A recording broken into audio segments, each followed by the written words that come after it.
हाँ, next topic है Ohm's law. Ohm's law, according to Ohm's law, the potential difference between the two conductor is directly proportional to the flowing current through in conductor. Clear? Potential difference जो conductor का है between the conductor, वो किसके proportional है? Current के। Means अगर हम current बढ़ाएंगे तो पोटेंशियल डिफरेंस भी बढ़ता जाएगा, अगर I घटाएंगे तो V घटेगा। तो जिस रेशियो में V को हम इंक्रीज करेंगे, उसी रेशियो में जिस रेशियो में हम I को इंक्रीज करेंगे, उसी रेशियो में V बढ़ेगा। लेकिन ये कब होगा? जब physical condition just like a temperature constant होगा। तो इसी को हम ओम्स लॉ कहेंगे। Ohm's law, I is directly proportional to V, या आप कह सकते हो V is directly proportional to I। तो जब आप प्रोपोर्शनलिटी का साइन हटाइएगा तो एक कांस्टेंट आएगा, जिसको हम इलेक्ट्रिकल रेजिस्टेंस बोलेंगे। ठीक है। अब देखिए यहाँ पे क्या है, V अपान I करिएगा, V अपान I तो R होगा, यानी V upon I is equal to constant. अगर इसके बीच आप ग्राफ प्लॉट करोगे V और I के बीच, तो एक स्ट्रेट लाइन मिलना मस्ट है। अगर स्ट्रेट लाइन V I के बीच नहीं मिल रही है तो समझिए ओम्स लॉ फॉलो नहीं कर रहा है, यानी V और I के बीच आपको वो स्ट्रेट लाइन मिलना जरूरी है। ठीक है। सपोज दैट हम V बढ़ाते जा रहे हैं, V बढ़ाते जा रहे हैं, V बढ़ाते जा रहे हैं, उसी के रिलेटिवली हमको I मिल रहा है। तो अगर V I की कई रीडिंग ले और उसी के रिलेटिवली V की रीडिंग ले, और दोनों के बीच अगर ग्राफ प्लॉट करें तो आपका एक स्ट्रेट लाइन मिलेगी। अगर इस रीडिंग से स्ट्रेट लाइन मिलती है तो verification of Ohm's law fulfil होता है। ठीक है। अब आइए, अब हम लोग रेजिस्टेंस पे जाते हैं। Resistance of a conductor is the opposition offered by the conductor to the flow of electric current through it. Resistance R is equal to V by I होता है। ये ओम्स लॉ से निकला। ओम्स लॉ क्या कहता है? V is directly proportional to R, या V equal to IR, या R is equal to V by I। तो यहाँ पे रेजिस्टेंस क्या होता है? रेजिस्टेंस रुकावट पैदा करता है जब करंट का फ्लो होता है। जब चार्ज का फ्लो होता है तो एक रुकावट पैदा करता है, अफोर्ड करता है। किसको रुकावट पैदा करता है? चार्ज को। जो चार्ज फ्लो हो रहे हैं उनके बीच एक अवरोध उत्पन्न करता है, अपोज करता है उसके फ्लो को, तो उसी को रेजिस्टेंस कहते हैं।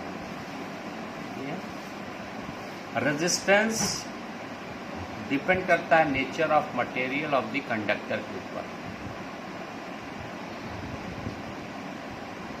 Nature of material of the conductor के ऊपर, यानी कि आप अगर आयरन ले लीजिए, सिल्वर ले लीजिए, कॉपर ले लीजिए, तो सबसे ज़्यादा रेजिस्टेंस आपका आयरन में होगा, फिर उसके बाद रेजिस्टेंस कॉपर में होगा, और सबसे कम सिल्वर में होगा।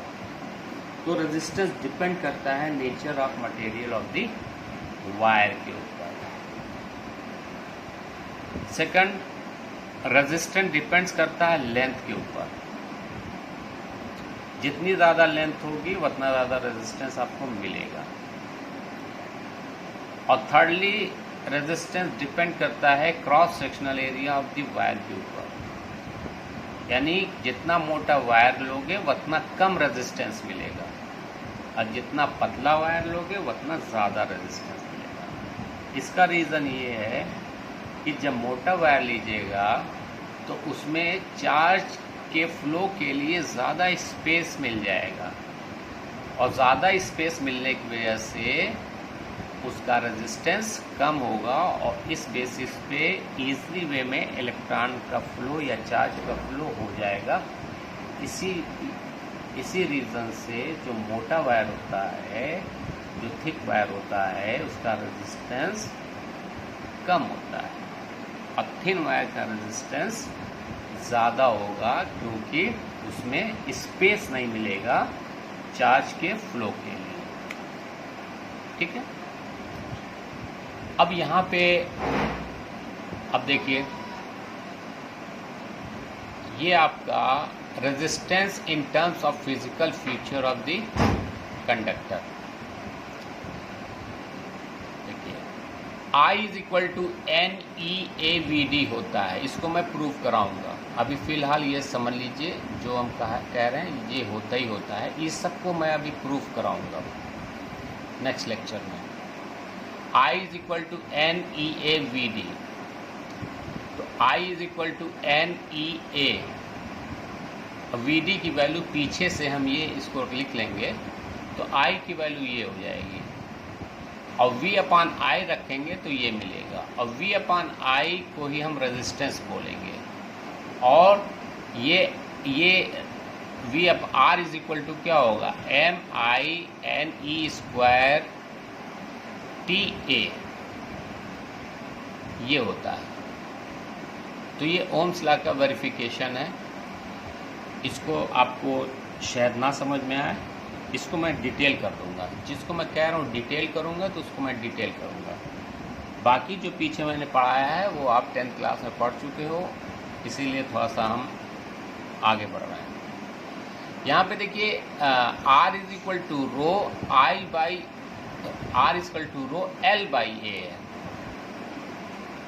यहाँ पे एक नया टर्म्स स्पेसिफिक रेजिस्टेंस या रेजिस्टिविटी, रो को हम क्या कहेंगे, स्पेसिफिक रेजिस्टेंस या रेजिस्टिविटी। तो R is equal to rho L by A होता है। तो resistance is directly proportional to the length हो गया। देखिए R is directly proportional to L and inversely proportional to the cross sectional area, इसीलिए चूंकि A इन्वर्सली प्रोपोर्शनल है R के, इसलिए उसको नीचे रखे हुए हैं। And depends on nature of material, तो ये R is directly proportional to L, R is inversely proportional to A, और चूँकि प्रोपोर्शनल का यहाँ साइन लगा हुआ है इसलिए इसको इक्वल में चेंज करेंगे तो एक स्पेसिफिक रेजिस्टेंस कांस्टेंट आएगा। तो R is equal to rho L by A। जो यहाँ पे माइंड करने की चीज़ है कि जो स्पेसिफिक रेजिस्टेंस है, जो स्पेसिफिक रेजिस्टेंस है वो नेचर ऑफ मटेरियल के ऊपर डिपेंड करता है, शेप ऑफ मटेरियल के ऊपर डिपेंड नहीं करता। यहाँ पे हम माइंड करने की चीज़ है कि रेजिस्टेंस तो 3 फैक्टर के ऊपर डिपेंड करता है, nature of material, length of the wire and thickness of the wire. लेकिन स्पेसिफिक रेजिस्टेंस और जो ये रो ये सिंबल रो का है, जो स्पेसिफिक रेजिस्टेंस होता है वो ओनली डिपेंड करता है nature of material of the conductor के ऊपर, nature of the material of the conductor के ऊपर ये डिपेंड करता है। अब देखिए ये रिलेशन है, रो इज इक्वल टू, ये भी होता है इस specific resistance, rho is equal to E by J भी होता है। यहाँ E इलेक्ट्रिक फील्ड है और J करंट डेंसिटी है। इस J को आप NeVD लिख सकते हो पीछे से, तो E अपान NeVD भी होता है। क्लियर? तो rho is equal to E by J होगा और rho is equal to E by N अपान NeVD भी होगा इस हिसाब से। ठीक है। अब conductance and conductivity. Conductance is the reciprocal of resistance, it's SI unit is mho। It's SI unit is mho. Conductivity resistance का जस्ट रिवर्स होता है। जिस वायर का रेजिस्टेंस ज़्यादा होगा उसकी कंडक्टिविटी कम होगी, और जिस वायर का रेजिस्टेंस कम होगा उसकी कंडक्टिविटी ज़्यादा होगी। जैसे सिल्वर की कंडक्टिविटी ज़्यादा इसलिए होती है क्योंकि उसका रेजिस्टेंस कम होता है। Conductivity is the reciprocal of resistivity. Conductivity is the reciprocal of resistivity, यानी रेजिस्टिविटी का रेसिप्रोकल को आप कंडक्टिविटी बोलोगे। रेजिस्टिविटी का रेसिप्रोकल कंडक्टिविटी कहते हैं। इसका यूनिट होता है मो पर मीटर। रेजिस्टेंस डिपेंड करता है टेम्परेचर के ऊपर। रेजिस्टेंस डिपेंड करता है टेम्परेचर के ऊपर। उसको हम लोग बाद में डिस्कस करेंगे। वीडियो बहुत लंबा हो रहा है, भेजने में प्रॉब्लम होगी। ठीक है, ओके, बाय, थैंक्स।